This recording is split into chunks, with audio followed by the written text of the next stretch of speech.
A Tereza, ela foi professora durante muito tempo da Escolinha de Artes da URGS, foi professora de crianças e de adolescentes em colégios, até chegar hoje, né, em que ela é professora do Instituto de Artes, então formando artistas, né, formando uma geração, aliás, vários grupos. Então, me parece que muito dessa compreensão dela vem dessa experiência. Eu consigo imaginar a Tereza trabalhando com crianças e adolescentes e percebendo, por exemplo, como se dá essa relação entre o pensamento, a compreensão do entorno, do que está ao nosso lado e as questões de motricidade que a criança vai desenvolvendo. E quando nós observamos assim como é que se dá no nosso próprio desenvolvimento, o que nós aprendemos na escola, né? Nós aprendemos a enrijecer o pulso. Enrijece o pulso para escrever. Tu enrijeces a mão para escrever. Tu tens de controlar essa mão, tu tens de controlar esse braço para poder escrever. Então, esse exercício de escrita, nós somos educados, digamos assim, para escrever e não para desenhar, né? Então, esse exercício de escrita é um exercício que ele acaba tolhindo o corpo.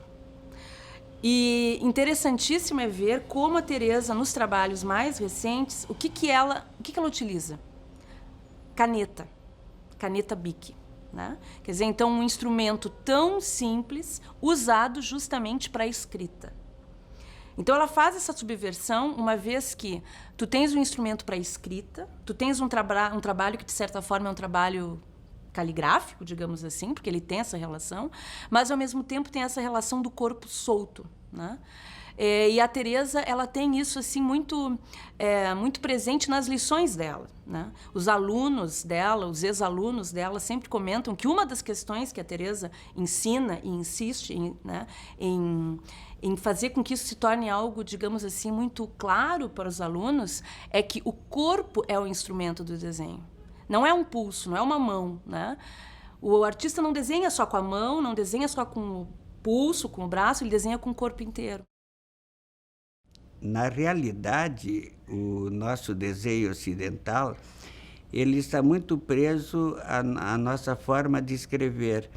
E a nossa forma de escrever é com um estilete, ou então com uma bique, como faz a própria Tereza. Usamos, então, a mão e o pulso, não é? E aí eu me dei conta que o chinês e o japonês, eles usam o pincel para escrever, para fazer os caracteres. E o pincel, ele obriga a gente usar o corpo inteiro, o braço inteiro e, no fundo, o corpo, porque eles fazem os ideogramas, às vezes, no chão. Então, eles são obrigados a usar essa forma de criação. O caso da Tereza é muito interessante porque ela assimilou as duas experiências. Como ela foi professora de desenho, e é ainda professora de desenho, ela sabe muito bem como é que se ensina o desenho nas escolas, como é que se pratica, que tipo de soluções ele apresenta.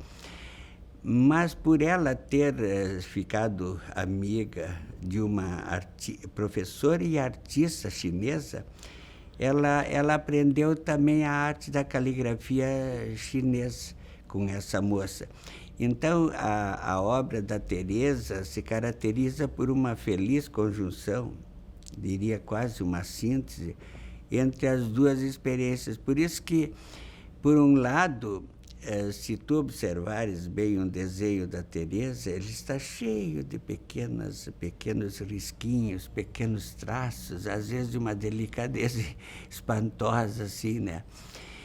E, por outro lado, tu vê que ela consegue fazer um conjunto diferente, em que o olhar do espectador não se fixa nos detalhes, mas no conjunto total, na impressão geral. Eu acho que quanto mais se inspirarmos nessa experiência, mais a nossa arte ocidental vai se enriquecer. A Tereza já é um exemplo de como pode ser fecundada a nossa arte com influências do Oriente.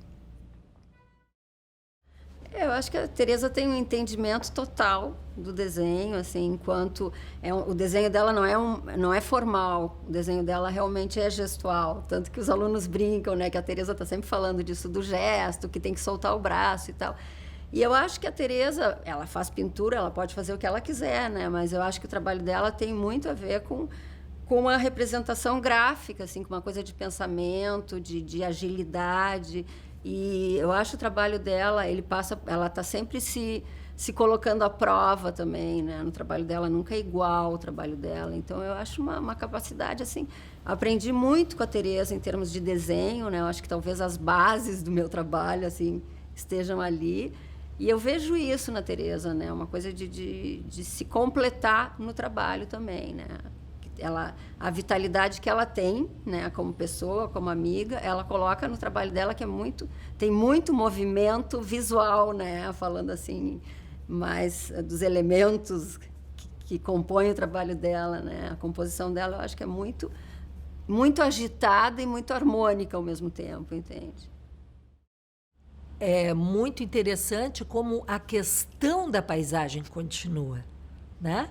E continua a partir de um trabalho absolutamente abstrato, feito com um material que faz parte do cotidiano, né? Portanto, um material não nobre dentro dos conceitos, dentro do campo da arte, né? Não é a tinta, não é a aquarela, não é um grande modo de expressão, é a caneta barata com a qual se escreve todos os dias, né, de modo geral, aquelas que a gente empresta e perde ou pega de todo mundo, quando vê tem 10 na bolsa, porque realmente não é um material ao qual se atribua valor, nem afetivo, nem simbólico, é puramente utilitário. E a partir deste material puramente utilitário, ela realiza um trabalho em que se sente a presença da natureza, se sente a presença daquelas massas de linhas que acabam criando campos de cor, porque ela também usa várias cores e várias tonalidades de caneta Bic, né? Ali existe uma história do material também que está embutida dentro do processo de trabalho, né? Dentro do que nós poderíamos considerar como a poética da Teresa, né? Que seria o processo de trabalho, mas não só ele, a partir das motivações, né, do background do artista, de tudo o que o move para fazer uma obra de um determinado modo e não de outro, né, e que vai até a instauração da obra, ou seja, aquele momento em que o artista pensa ou diz ou declara ou fala para si mesmo, está pronto. A partir desse momento é uma obra. E eu acho que, no caso específico da Teresa, a arte, de uma forma geral, a pintura e o desenho, eles são ligados a uma necessidade vital de trabalho. Não é simplesmente uma linguagem que vai ter um produto final, e não é no produto final que ela está interessada. Isso é uma decorrência.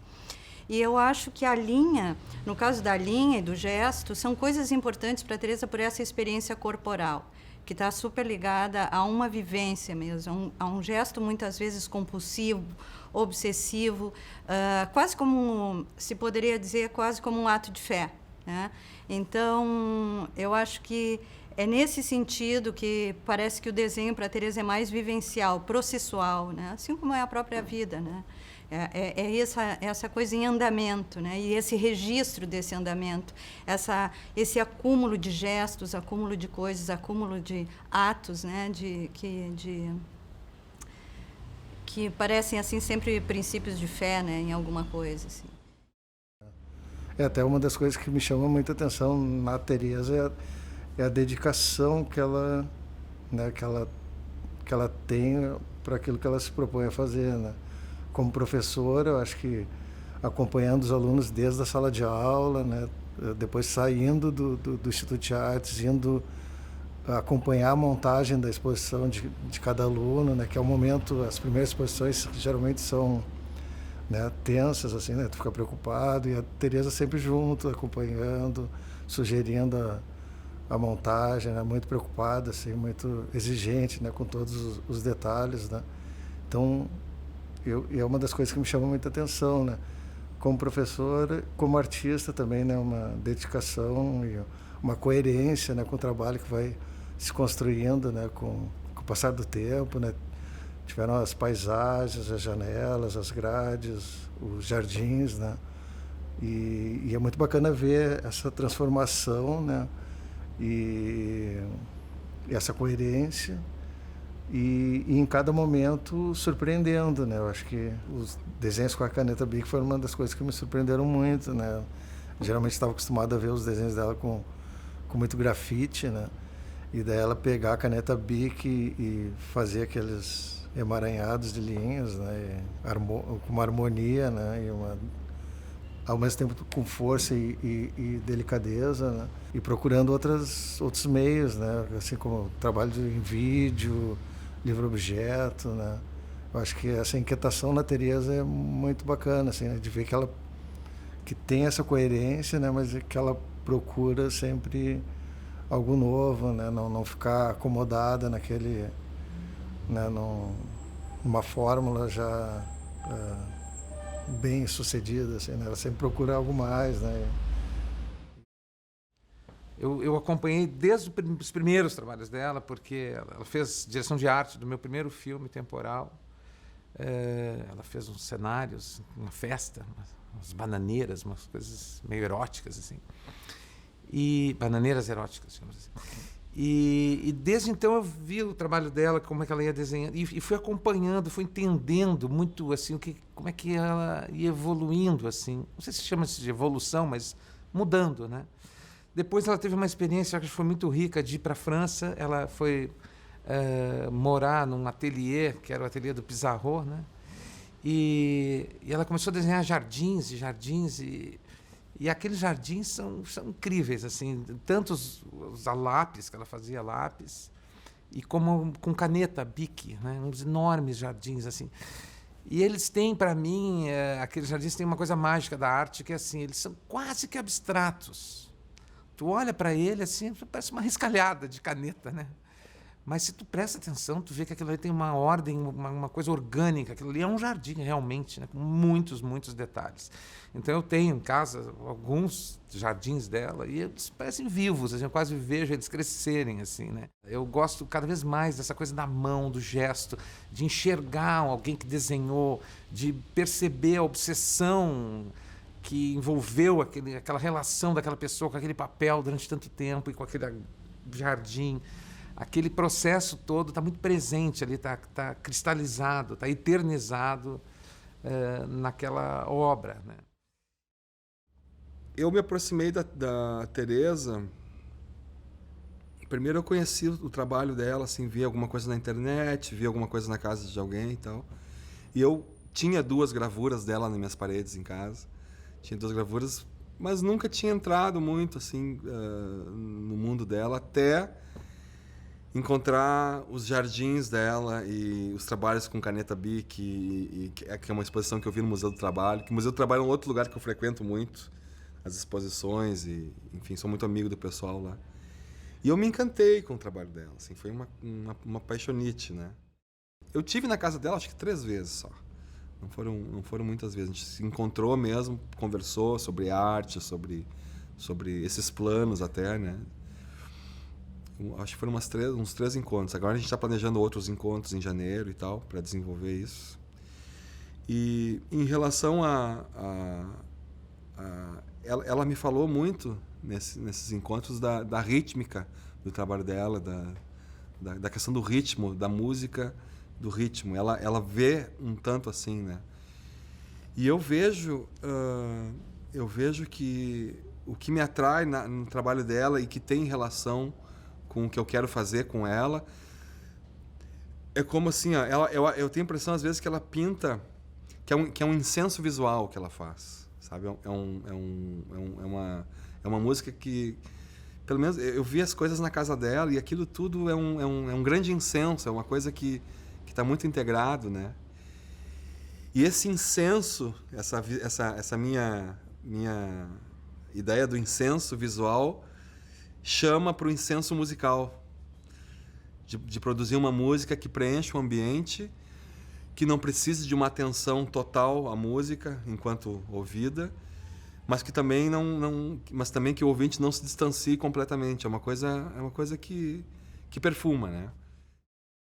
Eu acho que a Teresa, ela é uma geradora de arte sem medir consequências, porque ela tende a esse desejo, que não quer dizer que ela seja ingênua, que ela seja naífe, que ela não seja uma pessoa que conheça a arte, né, por dentro e também teoricamente, né? As coisas não são incompatíveis, pelo contrário, elas se alimentam, né? Mas ela, como artista, eu acho que, ainda para mim, talvez eu seja uma pessoa do século XX, ela é um exemplo muito saudável para essa garotada agora dos anos 2000, né? De fazer, apesar dos resultados, sejam os quais forem, até se vai resultar ou não, fazer até para botar fora, fazer para não fazer, para desfazer, fazer para não mostrar, fazer para, sim, acertar e dar um novo passo surpreendente, né? Derramar esse vigor que ela tem, que o corpo dela carrega, né? Na arte dela, com alegria, com desfrute, com prazer, sabe? Com deleite, né? Com angústia, às vezes, como a gente vê a Teresa falar do trabalho ou de um padrão que ela repete, e vai transpor para uma outra linguagem, para tentar ver se naquela ali a coisa acontece, né? Tem angústia e tem alegria, mas a intensidade está sempre presente, né? O desejo, né? Então, eu acho que ela é uma artista desse momento, que não é o de hoje, de agorinha, no sentido do jeito como ela trabalha. Quer dizer, ela tende a um chamado que é o mesmo que ela certamente atendeu quando ela marcou a cruzinha no vestibular, quando ela estava fazendo as primeiras experiências dela como estudante. Ela continua com esse vigor, né? E isso faz um bem enorme quando a gente vê o trabalho dela. E eu acho que é por isso que ela tem um contato tão vivo com os alunos dela da universidade, onde ela é uma professora extremamente importante, por ela permitir que essa gurizada se solte, né? Que experimente, que corra risco, que sejam jovens, né? Foi engraçado a primeira vez que eu fui fazer essa cadeira com ela. E eu estava com muita ideia na cabeça, e eu fiz o trabalho. E quando eu fiz o trabalho, eu falei, tá aqui, Teresa, é isso aí que é esse o meu trabalho, como se fosse a Mona Lisa, né, das artes, assim. E aí ela falou, tá legal, agora tu pega 2 papéis, cria focos e corta todo ele. E aí foi complicado, né? Mas para mim aquele era o meu melhor trabalho da vida. E aí que começou, eu comecei a olhar com outro olho, sabe? O que era interessante, o que não era, o que era passava batido, o que causava. E aí foi nessa exploração assim do detalhe do desenho que eu comecei a reparar que o meu gesto era importante. E ela me fez olhar como uma linha pode ser linda, entendeu? Ela faz a gente viajar, né? Porque ela é apaixonada pelo desenho, né?